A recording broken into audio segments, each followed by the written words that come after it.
भयानामपहारिणि स्थिते मनस्यनन्ते मम कुत्र तिष्ठति यस्मिन् स्मृते जन्म जरान्तकादि भयानि सर्वाण्यपयांति तात। हे दोस्तों मित्रों, तुम्हें कोई भी कष्ट नहीं होगा, ना मृत्यु का, ना रोग का, ना अपमान का, ना कोई भय छू सकेगा। कौन सा ऐसा जादू है भाई?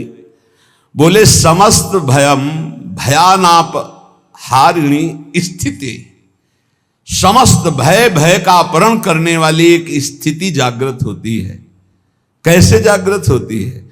अनंत महिमाशाली भगवान के नाम का जो स्मरण करता रहता है। हम अपनी कल्पना से भयभीत होते, कहीं कोई भय नहीं है। जहां भय लगा है वहां हमने देखा हमारी कल्पना हमको भयभीत करती है। नाम जब चल रहा है तो तुम्हें भय कोई परास्त नहीं कर। भयम भयानामप हारिणी, समस्त भयों का अपहरण करने के लिए नाम विराजमान है। चौथी स्टेज में कैंसर, अब कभी भी शरीर छूट सकता है। और पूरा तिलक लगाए मुस्कुराते हुए बात कर रहे थे, बोले बस बल है राधा नाम का। अभी कुछ दिनों से जुड़े थे, यही एकांतिक में उनका पड़ा भी है। हे भयम भयानापहारिणी स्थिते, समस्त भयों का अपहरण हो जाएगा। विश्वास करो, तुम कितने दिन पैसा कमा लोगे, कितने दिन भोग लोगे, कितने दिन परिवार को संभाल लोगे। हरि गुरु का अंतर से भाव तुम्हारे नहीं जुड़ पा रहा है तो क्या तुम अविनाशी हो? अगर आज मर गए तो तुम्हारी पत्नी, तुम्हारे पुत्र, तुम्हारा परिवार कौन चलाएगा? विश्वंभर भगवान। तो आज विश्वास क्यों नहीं करता भगवान पर? अपने पर क्यों ले रहा है कि अगर नहीं हुआ तो मैं बर्बाद हो गया हूं? बर्बाद तू तो है ही।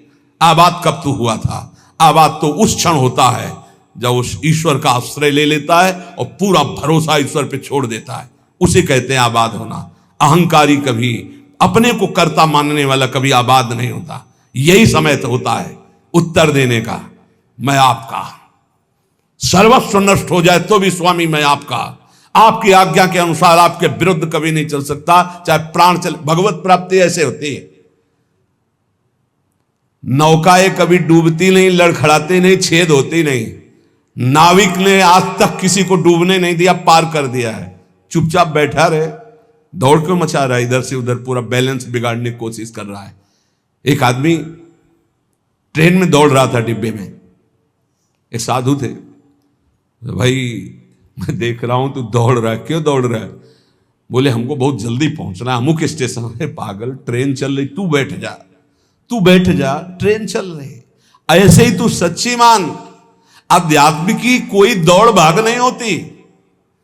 अध्यात्म कोई किलोमीटरों वाली यात्रा नहीं कि बहुत भागना पसीना चुआना है।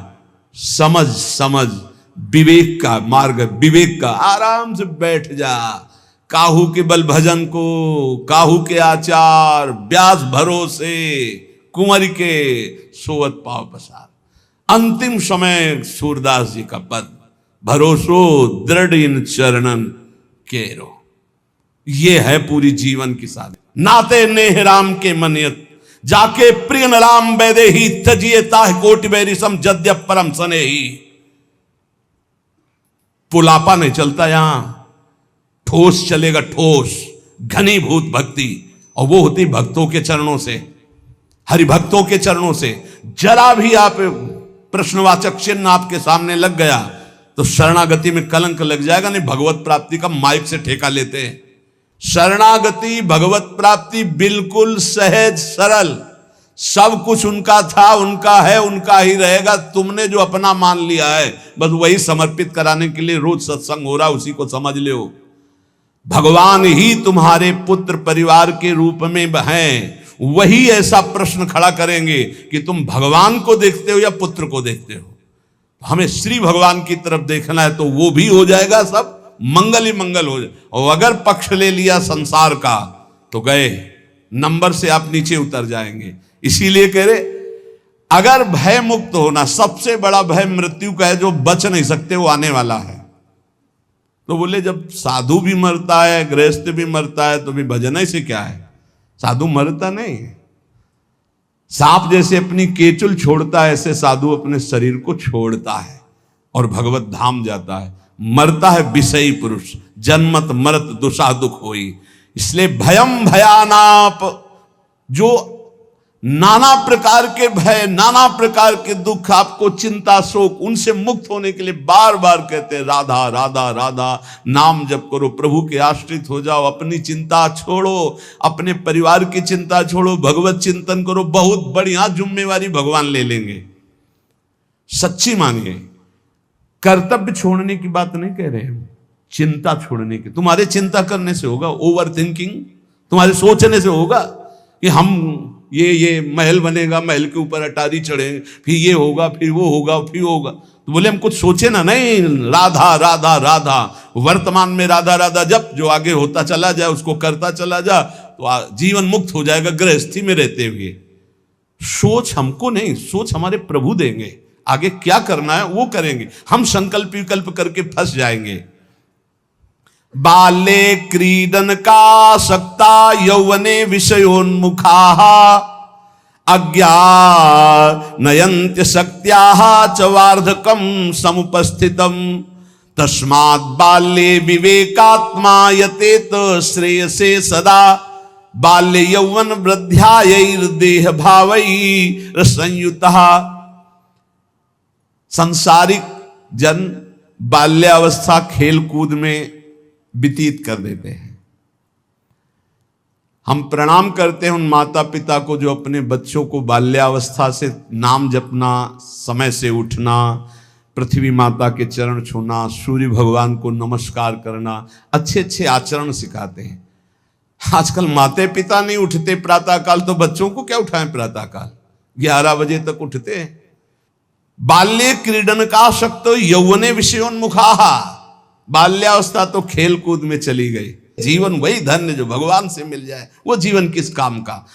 आजकल कह रहे हैं कि बाल्य क्रीडन का शक्त, बालकों को तो क्रीड़ा अवस्था में ऐसा लगा दिया कि बाल्यावस्था कब निकल गई पता नहीं चला। यौवने विषयोन्मुखा, यौवन अवस्था भोगों में फंसा दे। अरे भाई, भगवान कृपा करें सबको अच्छे माता पिता मिले। कैसे अच्छे माता पिता? जो भगवान में लगाते हैं, जो सत धर्म में लगाते हैं, जो सत कार्यों में लगाते हैं। बहुत बड़ा योगदान होता है माता का, फिर दूसरा पिता का। सबसे बड़ा गुरु माता, फिर पिता, क्योंकि वही सतमार्ग में चला। गांव में एक बार नाटक आया था दिखाने के लिए, वो क्या कहते हैं, नौटंकी, वो सुल्ताना डाकू, पूरा दिखाया गया। रात भर देखा था, बच्चे थे उस समय। तो जब उसको फांसी की सजा दी गई तो उससे पूछा गया तुम्हारी अंतिम चाहत क्या है? वो हम पूरी जिंदगी भर ध्यान रखा। बोले हमारी माता को हमसे मिला दो। माता को, जे ही माता मिलने आई तो गले लगे और दांत से पूरी नाक काट ली माता की। तो आप ईश्वर ने पूछा ये क्यों किया? बोले मुझे आज फांसी के फंदे में चढ़ाने वाली ये है। पहली बार हमने पेंसिल चुराई थी और जब इसको कहा कि मां मैं पेंसिल चुरा के लाया तो इसने कहा बहुत अच्छा बेटा, लिखने के काम आएगी। बस उसी दिन से मुझे लगा कि बहुत अच्छा कार्य है। और आज मैं सुल्ताना डाकू बना और मुझे इसकी फांसी की सजा मिल रही, तो सबसे बड़ी अपराधिनी मेरी मां है जो मुझे इस मार गया। मां प्रथम गुरु है। आप अपने बच्चे को जैसे गर्भ से शिक्षा, अगर हम प्रार्थना करते हैं गृहस्थ में वो बच्चा गर्भ में आ जाए तो सहवास बंद कर दो, सात्विक भोजन पाओ, भगवत नाम कीर्तन सुनो, भगवत कथा सुनो, महान तीर्थों का भ्रमण करो अगर कर सकते हो, उससे तुम्हारे बालक के बहुत सात्विक संस्कार होंगे। यौवने विषयोन्मुखा, जवानी भोगों में व्यतीत करने के लिए प्रेरणा दी गई और अंदर और बाहर दोनों से संयोग बने, विषयों से हृदय मलिन हो गया। फिर कह रहे हैं अज्ञा नयंती असक्त्या, जो अगली अवस्था आई बुढ़ापा, वो तो असक्त, इंद्रियां वैसे ही चंचल, मन वैसे ही चंचल, शरीर असक्त। अब वो अंदर बैठे बैठे भोगों का चिंतन कर रहा है, उसकी दुर्गति हो जाती, दुर्गति। इसलिए तस्मात् बाल्ये विवेकात्मा यतेत श्रेयसे सदा। विवेकवान होकर बाल्यावस्था से वो माता पिता धन्य है जो अपने बच्चे को शासन में लेकर, बाल भोग बना रहे हैं, 5 मिनट राधा राधा कीर्तन कर, अभी तुझे पवाते हैं, थोड़ा सा नाम संस्कार डालिए, भगवत कीर्तन का, भगवान नाम जप का, बैठ 5 मिनट बैठ के कथा सुन, देखो सत्संग सुन, या स्वयं सुनाने लगे कोई न कोई ग्रंथ की बात। संस्कार पढ़ते हैं, गर्भ से संस्कार पढ़ते। अभिमन्यु जी को गर्भ में ही चक्रव्यूह तोड़ना आ गया था, प्रहलाद जी को गर्भ में ही परम महाभागवत बना दिया था नारद जी ने। अगर आप गर्भस्थ शिशु से शिक्षा प्रारंभ करेंगे तो कोई महान राष्ट्रभक्त महात्मा पैदा होगा। विवेक की पुरुष को चाहिए कि जिस समय बाल्यावस्था है वो पूरे जीवन की अद्भुत शैली बनाने के लिए उसको आप शिक्षा दीजिए। जितने गंदगी व्यसन है वो सब माता पिता के आचरणों का प्रभाव बच्चों पर पड़ता है। बहुत होश में माता पिता अपना व्यवहार रखें, नहीं बच्चे फिर वही जानते हो क्या करते हैं, बुढ़ापे में मार थप्पड़ घर के बाहर कर देते हैं कि तुमने हमको यही शिक्षा दी है आधुनिकता की, भोगों की, विषयों की, तो उसी का सुख लो। इसलिए तदे तद्वो मयाख्यातम यदि जानीत नानृतम तदस्मत् प्रीतये विष्णु स्मृत्याम बंध मुक्तिदहा। मित्रों, मैं तुम लोगों से प्रार्थना कह रहा हूं, तुम झूठ मत समझना। अगर समस्त दुख और बंधनों से छूटना है तो तुम केवल हरि स्मरण प्रारंभ कर दो। उनका स्मरण करने के पश्चात कोई भी विपत्ति उसको परास्त नहीं कर सकती। हरि स्मृति समस्त विपद विमोक्षणम, जितनी विपत्तियां हैं सबसे मुक्त करा देगी।